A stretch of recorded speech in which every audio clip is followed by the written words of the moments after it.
Jeudi, c'est dimanche qui 25 mai 2025.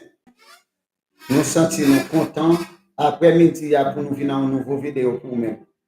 Et avant de commencer, nous ne pouvons pas parler en jeudi. Et nous voulons dire à toute maman haïtienne qui est en Haïti, ça vit dans l'United States, Canada, la France, tout côté qui est haïtien, maman. Nous plaidons une bonne fête, maman. Parce que nous connaissons nous-mêmes, fête des mères, toujours fêté dernier dimanche mois de mai. Et peut-être ça me dit mettre.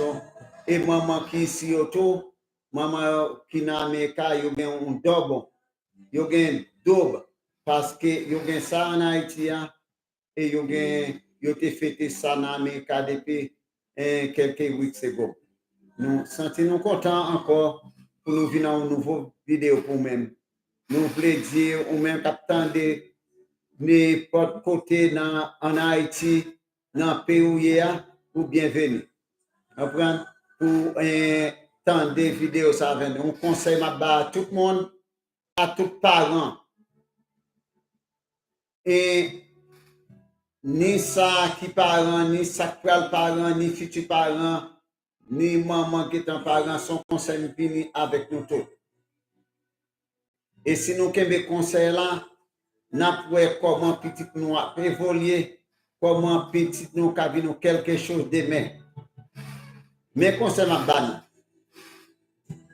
Americains il y a en pile chance pour nous gagner éducation, pour nous vivre quelque chose.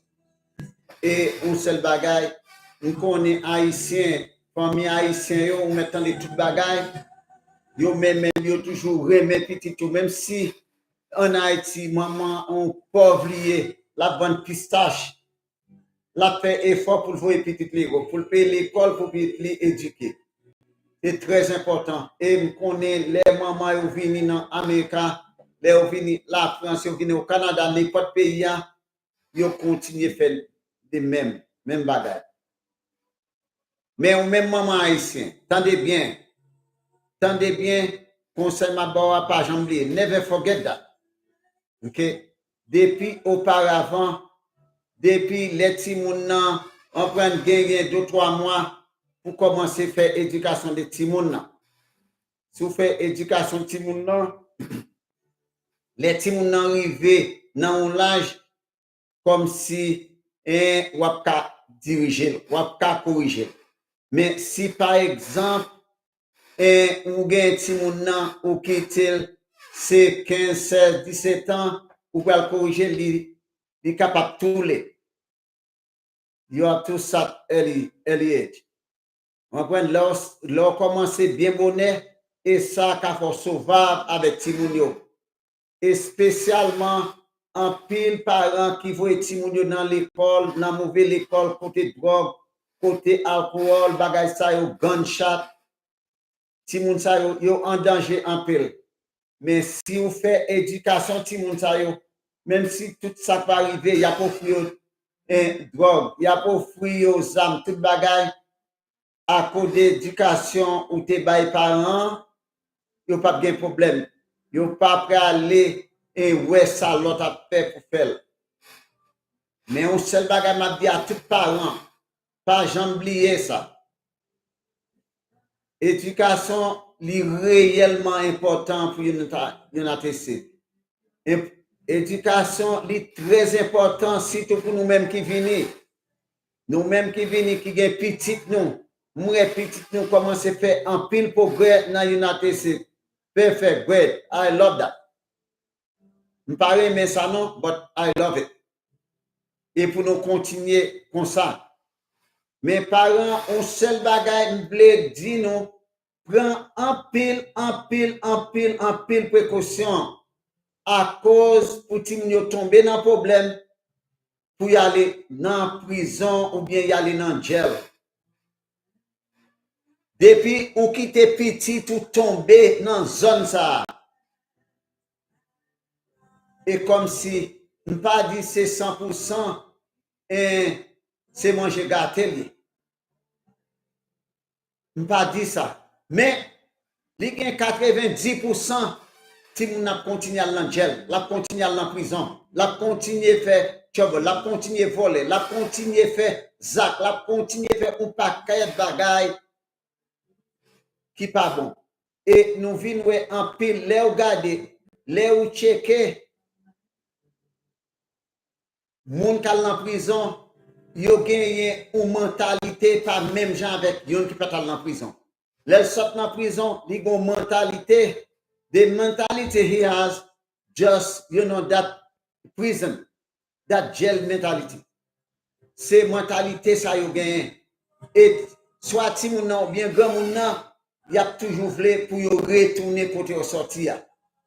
Mais si par exemple, ou te font travail, ou te pas là petit, ou te éduqué petit, ou te dit petit, ou était loin, mais qui va nous sortir, même si ou fait dans l'aine, même si vous faites dans la terre, dans United States of America, mais pas garder ça, on amis à fait, on troublemaker à fait pour le faire.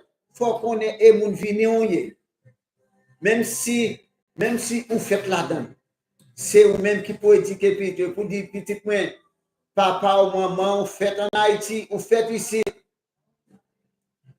Il y a une sorte de système, puis vous prendre. Si vous prenez la destroy your life. If you take that system, the jail corrupt, you will be sorry for yourself tomorrow. Your dream, done. You won't never realize your dream as soon as you go to jail. Et peut-être ça, parler avec Timounio en pile, très, très, très important. Parce que les m'a gardé à combien haïtiens qui sont en prison ici. M'pas ka ouais parce que l'aime t'a pas d'aout pour me ouais si petit nous gain quelques nan petit haïtien qui fait ici qui dans prison mais yo fait me connaître c'est chaque département de corruption département pour t'a prendre contact pour t'a ouais qu'est-ce là-dedans mais haïtien yo dit qui illégal c'est ça recherche moi en bon moi il dit ça qui illégal gagne au moins de 100,000 haïtiens qui dans prison. I won't be able to explain you maybe a youngster là-dedans, si jeune là-dedans, si youth là-dedans, si adolescent là-dedans, pas connaît. Mais research dit gagne 100,000 haïtiens qui illégaux là-dedans, même pas foutu dire et si ça fait ici, il y a une portion qui la donne. Et I believe, même si la majorité n'a pas un pile, mais on va voir un petit major, on va voir un petit minime, une petite portion tout petit qui la donne à cause des parents qui pas fait un bon travail. Ou même captain de leur temps de on a l'angel. Les ou gagné un dossier gel ou sortir en prison, n'est pas facile pour jouer un job. N'est pas facile to get a better job. Depuis ces bagages ça ou convaincre, l'État convaincre, ou aller ou dans sauce, ou aller dans pile bagaille, ou même jeune garçon m'a parlé. Prends pile précaution, ou même qu'à jouer. Ou même quand je vais sur internet tout bon parce que m'attendais un nuance qui dit ou même qui était jeune youngster a joué à mon ni pas connaît peut-être dans New York dans Florida à tout côté that youngster is in trouble. Yo ka fait n'importe bagaille rive même si ti garçon yo même pire. Prends un pile précaution nous-mêmes qui gagne petit nous. Pas juste. Si par exemple, pas contre qui raison à faire. Si c'est téléphone, si vous avez mettez un bagage là-dedans pour faire même. Et ça nous devons faire petit nous. Pour pas qu'à entrer. Bon. Mais les ou gagne jeune, adolescent, ou qui te l'a joué t'as joué avec moun de pas même connaît, yo en danger. Pas de pas jouer, mais faut prendre un pile précaution, faut surveiller. C'est mettre quoi qui veut quoi. If you don't wash your kids, you just neglect. Why I mention neglect? Dans Georgia, il y a un parent qui a des petits moun 7 ans, il a marché bord l'éclat. Parents pas qu'un petit moun, des parents in hold the kids hand. The kid fall in that lake, gone. This is, you call that neglect. Lorsqu'un petit ou parent, faut eux même qui poursuivent petit tout. Parce que moi, j'ai des parents, ils juste quitté Timoun là, li bien loin, à courir avec l'autre amis. You're in danger. Your kids in danger. Petit ou en danger. Parce que you assume, you believe to yourself, the kids, your children born here, that's okay to go everywhere without supervise. That's the way you believe. But if you continue to believe like that, you know the result? Result, you will be crying. When you're crying, you're going to say, oh, if I know it, what happened? It will be too late. Trop tard. Parce que ça, ou te gen pour faire pas faire. You didn't supervise your children. Et raison ça, si moun nan gon bagay qui passe ou malè passe, si moun nan ap sorti faut qu'on kote l prale li la kayo, faut ka contrôler ti moun nan. Les ti moun nan sort l'école, faut ka checker est-ce que devoir fait et pas juste pour aller dormir, devoir pas fait. Et puis problème, est-ce que ou gen contact avec un professeur? Parents meeting, did you involve? Est-ce que les ouvriers yo relé pour aller? Est-ce que ou même cap travail peut-être 4-3 jobs ou dit pour payer bill? You right.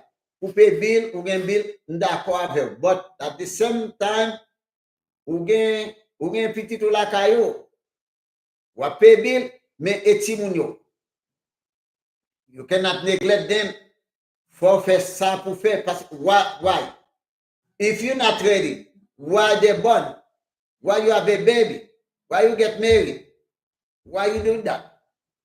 So when someone get married, that means you're ready to go. You're ready to have children. You're ready to take care of them. You're ready to raise them the way you're supposed to do. The way God told us to help them out. That's the way we should do. If you do it in opposite way, that the consequences, that the price. Pas quitter ti mounou al faire mauvais amis. Pas quitter ti mounou al faire amis capturé. Pas quitter ti mounou tout involve un joggy. Mon ti mounou qui involve gun. Comme parent, m'pa konnen n'a vie dans Southern. M'tande tout moun gen gun la kayo. Okay, you get gun. What you do, parent? Right? You just have your gun, you just leave it there. What is your job? Did you buy a safe to put them? So therefore, you see so many crimes, so many killers, so many stuff happen because this is the parent then do what they're supposed to do. Therefore, we see so many crimes about the young children grow up. If you believe, if your opinion, you see you live in Southern, you live mountain time, you want gun. That's up to you. That's okay for you, but I don't need it. I have my Jesus with me. Why I need it for?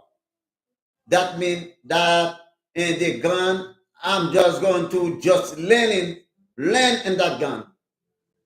Now, ou même qui dit peut-être vous dites aux chrétiens vous voulez gagner un gun, okay, that's for you. But you take care of it. You have safe, but it's safe to put them like it. Okay? So, you won't be any problem. Parlez avec Timounio. Communiquez avec eux. Communication is the most important for human being. But if you don't communicate, if you if you won't be able to communicate with them, this is the jail time. Parce que we must know we come from a different country. Don't let the kids sit. Don't abuse them. Don't beat them up like, the parent and Haiti you to do. No. You can put your kid in the corner. If you put them in the corner, that bad, you can do that. Why we don't take example about the Jewish? The Jewish kids, did you see how they go up? Tell me how many Jewish youngsters has trouble. I didn't say 100%, but you're going to see 98, 99% is good kids. Because the parents, they follow what the parents told them to do. Right? Why sometimes we don't do that the same? We said, she born here, he born here, she going to call police for me, if I give them, say that corner, blah, blah, blah. No, put them in that corner. Explain them what is done is not right. You explain them is not right. Explain them the right way they're supposed to do. Explain them to be honest. Explain them to be integrity. Explain them to be a good people. And they let us until go up. We already have so many trouble kids here. So many trouble kids in the United States. We don't need more. We come from Haiti. We have to raise them, our fellow Haitian. Not to beat them up. That I don't want you to take me bad. Change it. Not to beat them up. But if the kid do something wrong, don't just look at them. Say, no, you send that corner. Send that corner for 15, 20 minutes. It's not bad to do that. Explain them what they've done is not good. You explain them that. Don't do it anymore. We go move forward. But c'est raison ça. Parce que when I used to track kids in Arizona, I see so many trouble kids. Because the parent, maybe sometimes some of the parents in jail, sometimes the parents in job. You see whole different history about the young kids. But our kids, our Asian fellows, we're going to do everything we can. We don't want them involved like for those who's in jail. We have to do it because our kids, this is the future. When we pass away, when the final day, this is the case going to replace us. You understand what I mean? But if you do a bad job, how they can replace you, right? If you don't explain them about education wise, how they can get a better job. Did you see now everyday life getting harder? Life is not getting better. You understand what I mean? So therefore, I explain your parents to do a better job than before. Because so many people in jail, I don't want them to go to jail. I don't want that. Explain them. Thank God my kids go up. They don't go to that jail. Thank God. I will say thank God all over again for what Jesus Christ done for us and I. Yeah. So that the way you can do it. Si se puede. Si se puede. Yes, you can. Ou ka fel. Mais c'est au même qui peut essayer faire. So pas essayer faire, you shouldn't. That the same way some of them in jail, some of them no life for them. You don't want your kids become that the same. You understand what I mean? Yeah. When as soon you remember where you come from. As soon parents, you know where you come from. You come from Haiti. Haiti is a poor country like they call us. But we believe in our education. We believe we want our kids get educated. That's the way we want. We're going to fight to ourselves to let them, get, well educated in the United States. To make it different. I want this, those people, when, come here, they have children. Look at how the children educated. Even though some parents, educated, right? You don't have much education, but your children, when you do a good job, the children maybe after you pass, after your final day, they can going to say, you know what happened? The job I have, the way I am, this is my parent. Yeah, it will be good. Even though you won't know what he said, you already gone.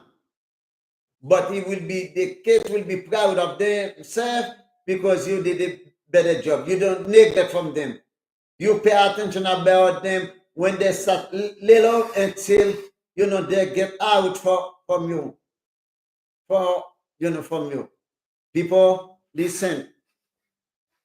Et conseil ça, m'a continuer ba nous. M'a toujours ba nous conseil ça parce que et pour nous continuer faire bon travail. Parents ou même qui connaît ou pour le marier, ou même qui connaît ou just parent, be careful, make sure you are the parent. You have to know what does mean parents. You understand what I mean? How to take care of your kid. If you're not ready, but why you have kids for? You're not ready. You don't know how to take care of them. You don't know the advice you want to give them. You don't know how, maybe some parent, you don't know how to read. I know that you can see that in some family. But what you have to do, tell them to stay after school. Someone can help them to do the homework. Explain them how to do it. Or you pay somebody after school to come to your house to help them out. Okay? Because you won't be able to help them. You don't have, education. You get limited education. So you have to do everything, okay? So did you see about international, so many, when you see China, how many come from China come here to get education, to study, after that, they're going back home to get a job. Yeah, so what you going to do? Let me do that the same. It's not different. Do everything you can, okay? So this is better because when I hear, when I research about here, we have about 30,000 people, 30,800, 30,853 people in Georgia. Okay, so this is a lot of parents. But I believe, even though I don't know all of them, the parents, but I see one of my nephew parents, one of my nephew, how, both of them, my nephew and his wife, they're going to do everything they can to educate the 4 kids they have. I love that. I believe Rhodesian live in Georgia everywhere, like my daughter. I see how, they're going to take care of them. I will never forget that. I told my daughter, you have a good mom. I told both of them, good mom. I love that because we did a good job. If we didn't do a good job, what do you think? You think they're going to do a good job with their own kids, their whole children? So parents, I'm going to encourage you, okay, to do a good job in that society. This is better for you because you want to live. Okay? Bon, buy your conseil, advise them, tell them what is good, what is right, what is wrong, explain them that. But parent, you must be example too. Ou pas ou même qu'à raise your children, so you have you lie, you ou pas honnête à moun, ou pas intègre, ou you don't know what believe about family value. You have to explain your children about family value. Now, almost family value is gone. But for those who believe in Jesus Christ, nous connaissons, il a expliqué Timounio la Bible. Et as soon you know about the Bible, what the Bible said, God going to give you advice how to teach them to. What the best advice you can give them. But did you see when in Joshua was little with Moses, what happened? When Moses going to die, who they're going to call to replace Moses? Joshua, well educated, he take advice from Moses when he was little, that they were parent. Ou même parent, fait travail, do your job well. Le ou pas là, si moun nan capable faire continuer your job you used to do. Continuons. Le ou gen petit yo pral faire un bon travail tant que j'en te fait.